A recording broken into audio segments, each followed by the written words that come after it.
Trial by combat wasn't just a street brawl. It wasn't two angry guys deciding to settle things with their fists. It was a formal legal procedure. It was a method of determining guilt or innocence when there was no other way. Think of it as the ultimate last resort. You had one person's word against another's.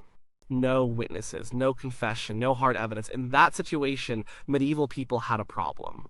How do you find the truth? Their answer was rooted in a deep and powerful belief. They believed God was always watching, they believed God was just, and they believed God would intervene in human affairs to make sure justice was done. So, if two people fought to determine the truth of a matter, they weren't just testing their own strength. They were asking God for a direct verdict. The winner of the fight wasn't just the better fighter. He was the one God had chosen. His victory was proof of his righteousness. The loser was proven to be a liar and a sinner, and God had abandoned him. This idea wasn't new. It came from ancient Germanic tribal customs. Long before organized courts and written laws, tribes like the Franks, the Goths, and the Burgundians settled disputes through oaths and ordeals. An ordeal was a physical test to reveal God's judgment. You might be asked to carry a red-hot piece of iron. If your hand healed cleanly, you were innocent. If it festered, you were guilty. You might be thrown into a river. If you sank, the pure water had accepted you, and you were innocent. If you floated, the water had rejected you, and you were guilty. Trial by combat was just another kind of ordeal. It was the ordeal of battle. The logic was the same. God would give strength to the arm of the righteous and weaken the liar. This practice was written down in the earliest Germanic law codes. When the Normans conquered England in 1066, they brought the custom with them.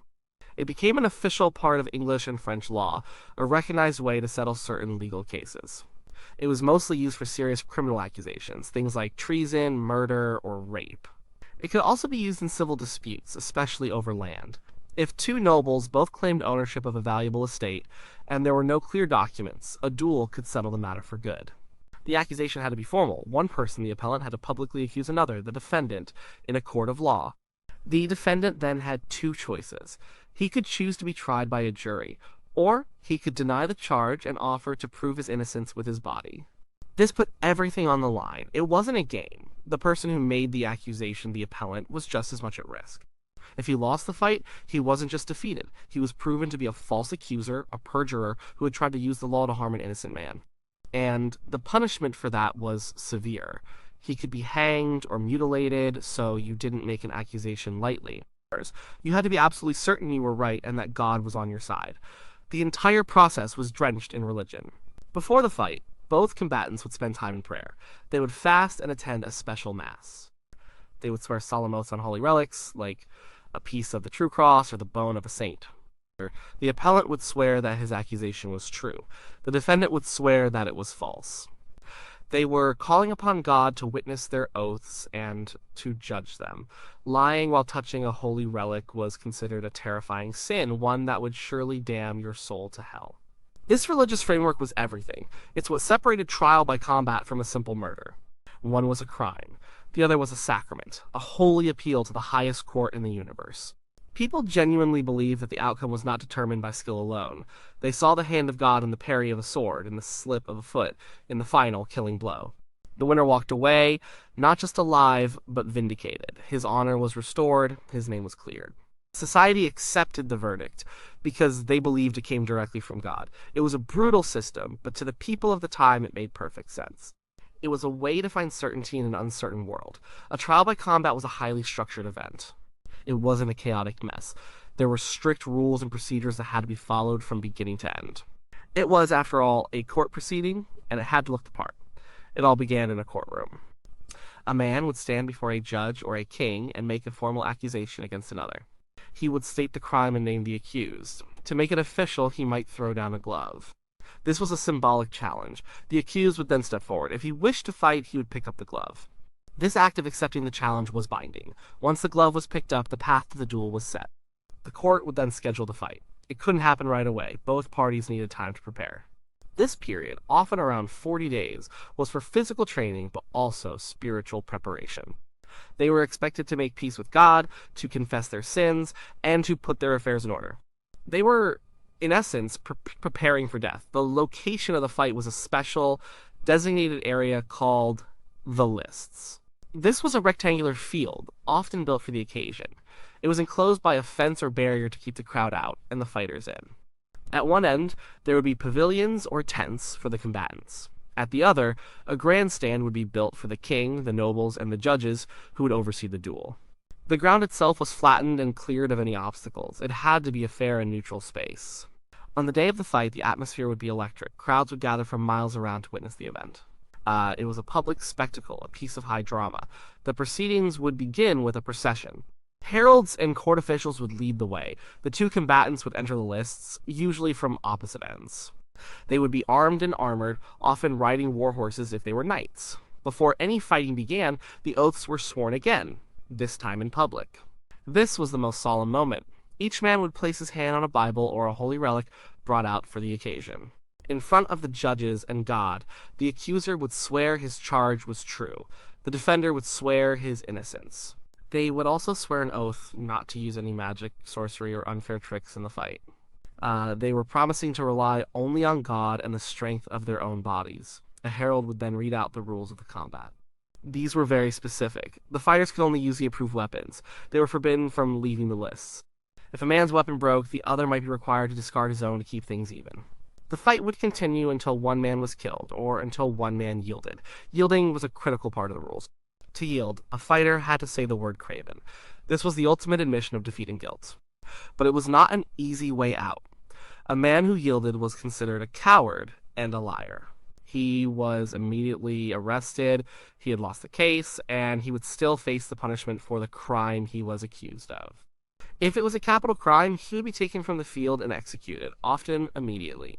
His property would be confiscated and his family disgraced. So, even if you were losing badly, the incentive to fight to the death was immense. The judges, often a constable and a marshal, watched every move. They were the referees.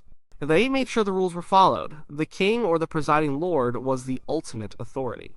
He could, in rare cases, stop the fight if he felt justice had been served, or if something unfair was happening.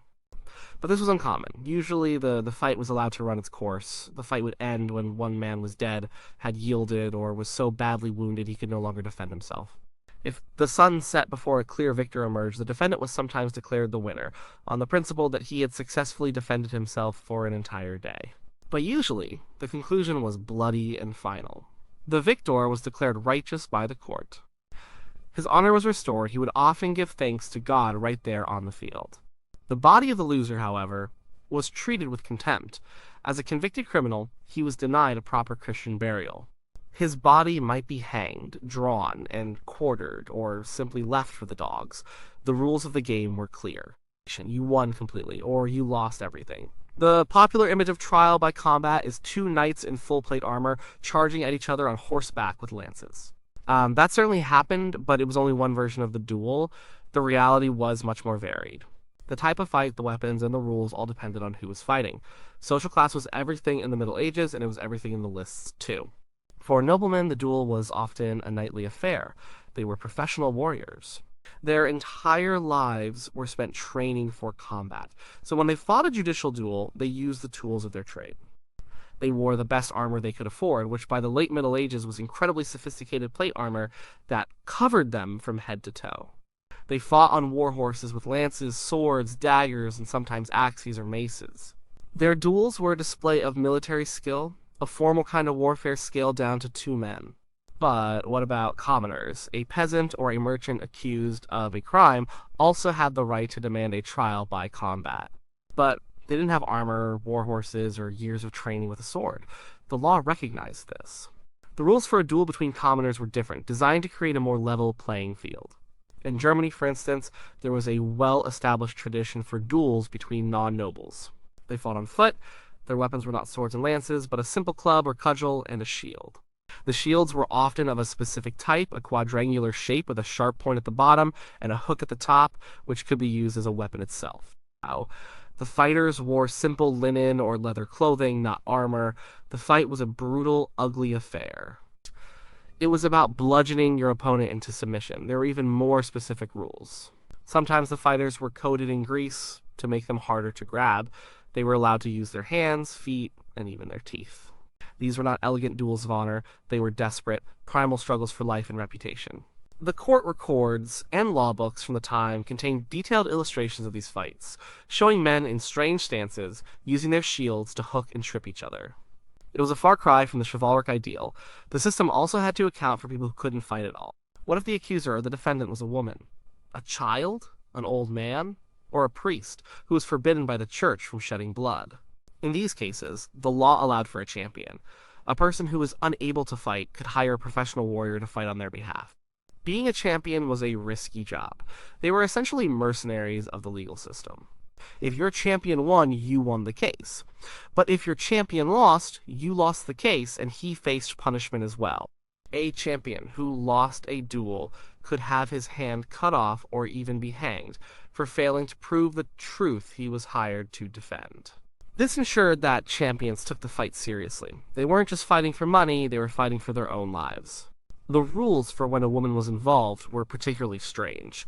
While a woman could, and usually did, use a champion, there were cases in medieval Germany where she was expected to fight for herself.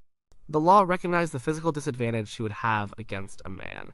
To even the odds, a bizarre set of rules was created. The man would be placed in a pit dug in the ground, deep enough to come up to his waist. This restricted his movement and negated his height and reach advantage. He was often armed with a simple club.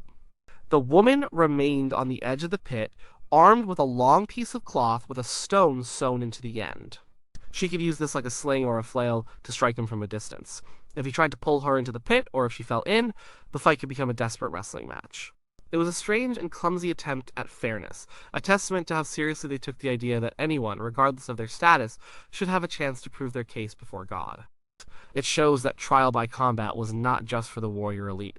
It was a system that, in its own brutal way, was woven into the fabric of everyday medieval life for people of all kinds. So, what was it actually like to be in a judicial duel? It must have been terrifying. Everything you had, your life, your property, your family's name, your eternal soul out, was on the line. The moments before the fight began were filled with ceremony, but it was a ceremony heavy with dread. You stood in the lists, a silent crowd watching you. The sky was above, and the flattened dirt was below. You had sworn your oaths, you had confessed your sins, there was no turning back. The heralds would sound their trumpets, the marshal would give the signal, and then there was only the fight. For knights on horseback, it began with the charge. You would spur your horse forward, aiming your heavy lance at your opponent's shield or helmet. The noise would be deafening, the thunder of hooves, the roar of the crowd, and then the splintering crash of wood on steel. If you were lucky, you unhorsed your opponent. If you were unlucky, he did it to you. A fall in full plate armor, which could weigh over 60 pounds, was dangerous. You could be stunned, break a bone, or be trapped under your own horse. Once on the ground, the fight changed. It became a slow, grinding battle of strength and endurance.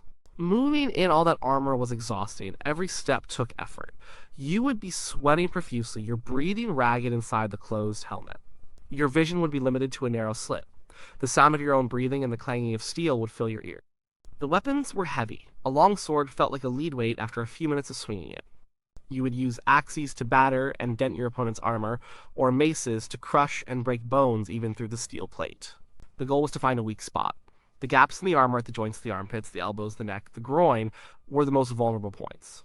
The fight would often end up on the ground, a desperate wrestling match in steel. You would pull out your dagger, a long, thin blade called a rondel, and try to force it through your opponent's visor or into a gap in his armor. It was intimate, brutal, and ugly. You would feel his struggles, hear his grunts of pain and effort. Perhaps the most famous and well-documented trial by combat in history was the one between the French knights Jean de Carouge and Jacques Legris in 1386. Carouges accused Legris of raping his wife, Marguerite. Legris, a court favorite, denied it. There were no witnesses. It was a classic case of one person's word against another. After a long legal process, King Charles VI of France authorized a trial by combat to settle the matter. The duel took place in Paris before the king and a huge crowd. Both men were experienced soldiers. They charged each other on horseback, their lances shattered, but neither man fell. They charged again and again. On the fourth pass, Carouge's horse was wounded and went down. He was now on foot, facing a mounted opponent. Legris circled him, but Carouge's was quick. He managed to kill Legris's horse, bringing them both to the ground. The fight on foot began. They hacked at each other with swords. They were both powerful men encased in the finest armor. Their blows rang off each other's helmets and breastplates. The fight wore on. They were tiring. At one point, Legree managed to wound Courreges in the thigh with his sword. The crowd gasped. It looked like Legree, the defendant, might be about to win, proving his innocence. But Courreges rallied. He grappled with Legree and, using his superior strength, threw him to the ground. Courreges stood over his fallen rival. His own leg was bleeding, but he had the advantage. He demanded that Legree confess. Lying on his back, pinned under Courreges' weight, Legree shouted, "In the name of God, and on the peril and damnation of my soul, I am innocent." That was not the answer Courreges wanted. He drew his dagger, he forced open the visor of Legree's helmet and plunged the blade into his throat, killing him. The silence in the lists was broken by a roar from the crowd. Courreges stood victorious. By the rules of the duel, he had proven his case. God had granted him the victory. He was declared innocent of making a false accusation. His wife Marguerite, who had been watching the whole time, was vindicated. If Courreges had lost, she would have been burned at the stake for perjury. The aftermath was as stark as the fight itself. Courreges became a hero. He was showered with gifts and honor from the king. The body of Jacques Legree, now a convicted rapist in the eyes of God and the law, was stripped of its armor. It was dragged through the streets of Paris and hanged from the public gallows. The verdict of the combat was absolute. One man walked away with everything. The other lost it all, in the most violent and public way imaginable. That was the reality of the fight. Trial by combat was a part of European law for centuries, but it didn't last forever. By the end of the Middle Ages, the practice was becoming rare. By the 1500s, it had almost entirely disappeared. It didn't end overnight. There was no single law that banned it everywhere. Instead, it slowly faded away as the world that had created it began to change. One of the most powerful forces working against the duel was the church itself. This might seem strange, since the whole idea was based on a belief in God's judgment. But a growing number of influential churchmen began to have serious doubts. They argued that a judicial duel was not an act of faith, but an act of presumption. It was, they said, like tempting God. You were demanding that God perform a miracle on a set schedule in a field for the entertainment of a crowd. Theologians argued that God's justice was mysterious, and that he was not obligated to intervene in such a crude and violent way. In 1215, a major turning point came with the Fourth Lateran Council, one of the most important church meetings of the Middle Ages. The council officially condemned trial by ordeal. It forbade priests from participating in the ceremonies, from blessing the hot iron or the water. Without the church's blessing, the ordeals lost their religious legitimacy, and while trial by combat wasn't banned outright in the same way, the church's disapproval cast a long shadow over it. The very foundation of the practices that it was a holy actus was crumbling. At the same time, kings and governments were becoming more powerful and more centralized. The rulers like King Louis IX of France and King Henry II of England wanted to create stronger, more reliable legal systems. They didn't like the idea of justice being decided by a fight. It was messy, unpredictable, and it took power out of their hands. They wanted a system of royal justice, where their judges, applying their laws, made the final decision. They began to promote new legal methods based on evidence and inquiry. Henry II in England greatly expanded the use of the jury system. Instead of fighting, a defendant could choose to put himself on the country, meaning he would be judged by a jury of 12 of his neighbors. This was seen as a more rational and civilized way to discover the truth. In France, the inquest became more common. This was a system where judges would actively investigate a crime, gather evidence, and question witnesses. It was the beginning of the kind of detective work we associate with law today. These new methods were more predictable and, from the government's perspective, much easier to control. A king could be sure that his laws were being applied, rather than leaving things up to the chance of a duel. As these court systems grew more sophisticated and more available, people began to use them more. Why risk your life in a fight when you could hire a lawyer and argue your case in front of a judge? The duel after the Courreges-Legree fight in 1386 was a good example of this shift in thinking. It was the last judicial combat ever officially authorized by the French king and parliament.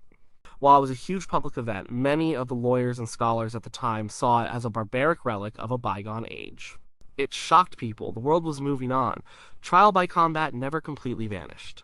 It just went underground and changed its form. The idea of two men fighting one-on-one to settle a point of honor lived on. And it evolved into the private duel. Fought with rapiers or pistols, that became common among gentlemen and aristocrats from the 16th to the 19th century. But this was different. The duel of honor was not a legal procedure. It had no backing from the state. In fact, it was illegal. It wasn't about asking God for a verdict on a crime, it was about defending one's personal reputation. The old trial by combat, the formal appeal to God for justice, died a slow death. It was replaced by lawyers, by evidence, by juries, and by the belief that the truth could be found through human reason rather than divine intervention. It became a curiosity, a strange and brutal custom from a past that seemed increasingly distant. It reminds us of a time when the line between law, religion, and violence was very thin indeed, and when the ultimate proof of innocence could be a well aimed sword thrust.